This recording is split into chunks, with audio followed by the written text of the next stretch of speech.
Queria perguntar aqui para o Paulo, neto do presidente Figueiredo, vem de uma família aí, né, firme aí, sobre a questão das drogas, né? Aqui hoje mesmo eu fui para um lugar, hoje à tarde, antes de estar aqui,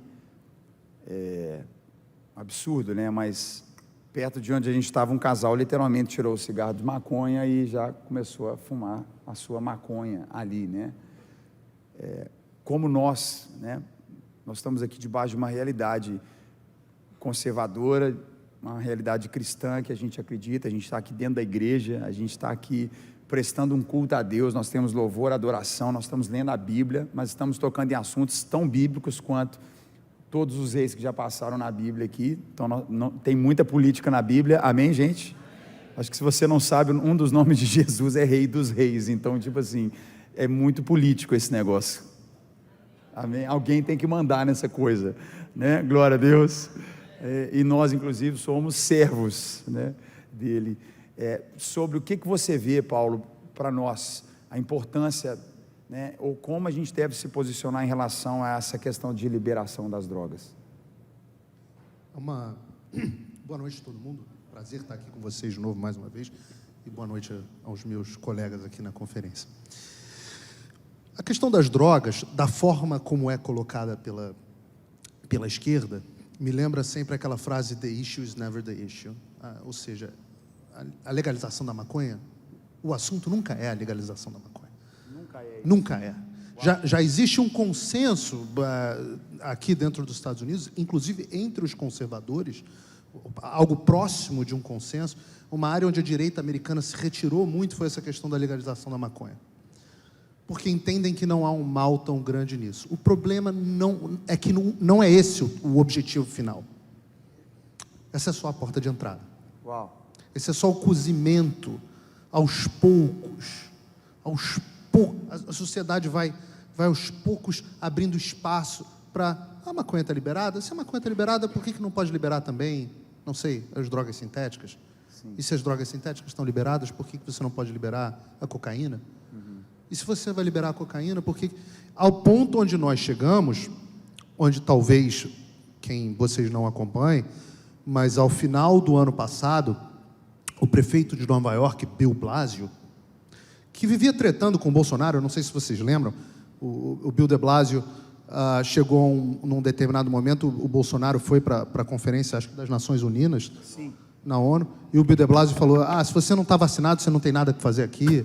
Já tinha tretado anteriormente com o Bolsonaro, num outro momento, e ele disse, este mesmo homem liberou, e hoje está em curso, na cidade de Nova York, o primeiro centro de injeção de heroína com supervisão do governo.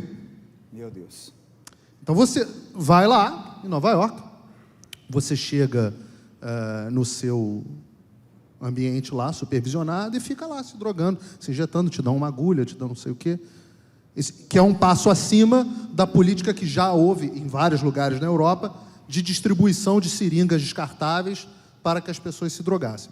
Então, se você não vê problema nenhum, eu acho que maconha é uma questão de convenção social, não sei o que, blá, blá, blá, eu só peço que você faça a seguinte avaliação. Maconha não é o assunto. É só a porta de entrada para os próximos passos.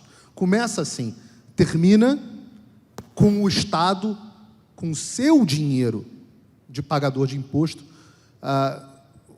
financiando o uso de drogas injetáveis numa cidade que chegou ao cúmulo da degradação moral, né? Eu me lembro que recentemente eu levei as minhas filhas a Nova York e andando pelo Times Square, o icônico Times Square, né? Andando as minhas filhas para andar pelo ponto que, se você fala Estados Unidos, muita gente pensa Estátua da Liberdade, Times Square. E a minha filhas de 5 e 6 anos olhando um sujeito fumando maconha no meio do Times Square a 1h da tarde, como se nada tivesse acontecido. É a coisa mais normal do mundo, elas olhando um mendigo jogado no chão, fumando maconha. Então, o assunto não é esse. Então, eu só queria pedir uma licença, porque o Nicolas falou de um negócio que eu acho importante, é especialmente caro para mim, Inclusive, todo mundo pode pontuar aqui alguma coisa, mesmo que eu fale com alguém na pergunta, né, gente? A gente quer ouvir todo mundo, né? Não, mas eu vou só bagunçar, porque é um assunto caro para mim, porque eu tenho uma filha de 5 e uma filha de 6 anos. E como muitos dos que estão aqui, e muitos dos que estão de casa tinham vontade de fazer uma coisa do tipo, eu vim para os Estados Unidos também pensando numa boa educação para as minhas filhas. Pensando que a doutrinação nas escolas no Brasil estava muito avançada e que aqui a coisa estava um pouco melhor. Eu moro numa cidade aqui chamada Weston, que fica mais ou menos uns 25 minutos de Fort Lauderdale e 40 minutos de Miami. E essa cidade é conhecida por ter algumas das melhores escolas do estado da Flórida, escolas públicas. E eu coloquei a minha filha de 5 anos, quando ela atingiu a idade, numa destas escolas chamada Everglades Elementary. Qual foi a minha... Eu comecei a achar algumas coisas estranhas, como, por exemplo, a minha filha de 4 anos ainda não estava em idade escolar, então estava numa idade cristã. Estava numa escola cristã, uma pré-escola cristã, que é a escola da minha igreja, a primeira igreja batista. E ela chegava com trabalhinhos de escola, com Dia dos Pais, Dia das Mães, e a minha outra filha não chegava. E eu questionei. Ué, por que não tem trabalho de Dia dos Pais, Dia das Mães? Ora, não tem porque você está oprimindo as outras crianças quando você cria um modelo de família único, com pai e mãe. Isso agora, isso está acontecendo nos Estados Unidos. Está acontecendo. Mas calma que não acabou. Eu tirei a minha filha de 5 anos, na época de 5 anos, agora de 6 anos, dessa escola, apesar de academicamente a escola não ser ruim. Eu tirei pelo seguinte motivo: um belo dia eu recebo um e-mail da escola me perguntando se eu queria opt-out, ou seja, optar por retirar a minha filha da aula de educação sexual. Deixa eu repetir. K5, Jardim de Infância, 5 anos. Se isso não está te chocando, eu vou orar por você essa noite. Eu, obviamente, tomei um susto e falei com a professora da minha filha, que aparentemente não era uma pessoa de esquerda, pelo menos não se manifestava como uma pessoa de esquerda. E ela me falou o seguinte: não, isso é uma diretriz do condado de Broward. Isso é uma diretriz do condado de Broward, cujo o superintendente era melhor amigo do Barack Obama. E para vocês verem como a política é interconectada, colegas em Harvard e tudo mais. E a política era uma política deles. E eu perguntei, mas e isso é importante, é muito importante, é por isso que eu vou ressaltar. Mas o que vocês vão ensinar de educação sexual para uma que já não acho que deva ser papel da escola, em hipótese alguma? Mas o que você vai ensinar de educação sexual para uma criança de 5 anos? Não, a gente não ensina sexo. A gente começa a ensinar conceitos elementares, como, por exemplo, tipos diferentes de família. Tipos diferentes de família? Mas como é que é tipo diferente de família? É uma família que o pai morreu e só sobrou a mãe? É uma família que até se separaram, aconteceu? Isso é uma coisa que acontece, mas é isso?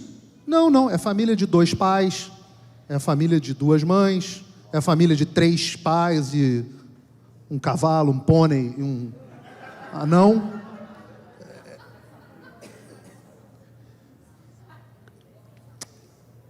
E como se sentir confortável com o próprio corpo. Ora, como se sentir confortável com o próprio corpo? Eu queria perder uns quilinhos, eu dei uma engordada agora no final do ano, mas não acho que não seja isso que vocês estão se referindo.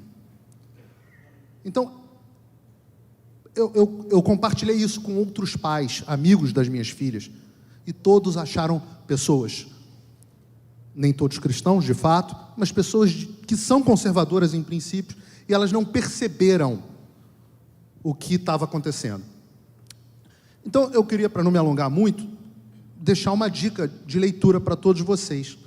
Leiam um livro de uma moça chamada Abigail Shrier, chamada Irreversible Damage, Dano Irreversível. Não sei se existe esse livro em português, mas os alunos do meu curso até se conhecem bem, porque eu cito com bastante extensão, onde ela conta todas as táticas da agenda esquerdista que é ensinada nas escolas de professores para dessensibilização. É isso que eles fazem quando as crianças estão jovens. Dessensibilização.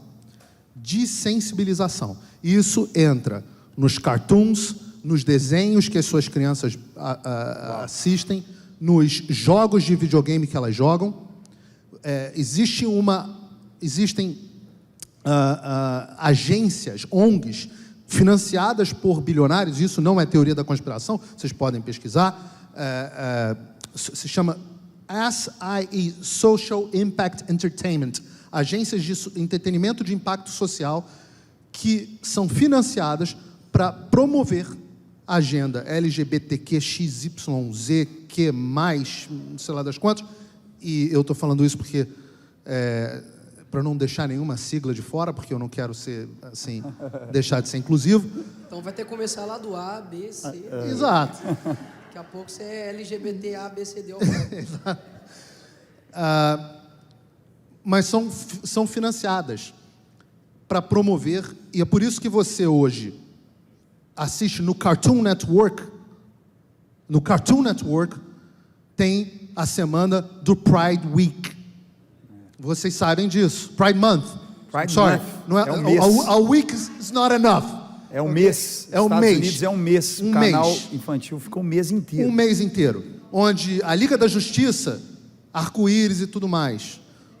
Onde a sua filha, se você ligar no Cartoon Network, tem ótimos desenhos animados, tem lá uma menina trans explicando sobre a jornada trans dela de uma criança. Isso não é brincadeira. Desculpa te interromper, eu me Pelo assustei amor de Deus. muito esse ano. Quanto que é o mês que eles fazem o Pride? Junho. Julho. Hã? Graças a Deus eu não sei que mês que é. Tá por Mas- fora. Estou por fora. Mas eu lembro que no canal de televisão em casa, eu entrei. Hoje a televisão já vem com vários canais inclusos, né? Ela já vem com a internet, então você nem. Se você quiser, você tem uma TV a cabo, você não precisa necessariamente ter. Eu mesmo nem tenho, mas com as TVs que vêm dentro da televisão, no aplicativo da televisão, todos os jornais e todos os canais infantis, no mês que é o mês Pride, todos. Eu fiquei impressionado. Um canal de televisão eram testemunhais, foi o mês inteiro. Candy Crush, joguinho de celular tipo Tetris de doce. Pop.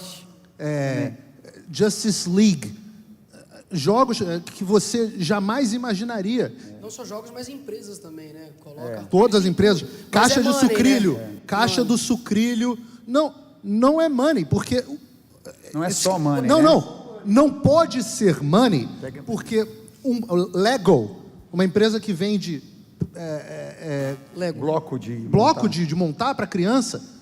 Ora, em geral, pais tendem a ser mais conservadores. Você aliena mais o seu mercado consumidor fazendo esse tipo de coisa do que você atrai consumidores. Ninguém fala assim, vou comprar esse jogo de Lego aqui de policial para o meu filho, porque eles estão com uma agenda LGBT espetacular, não posso deixar. Nunca isso aconteceu na história.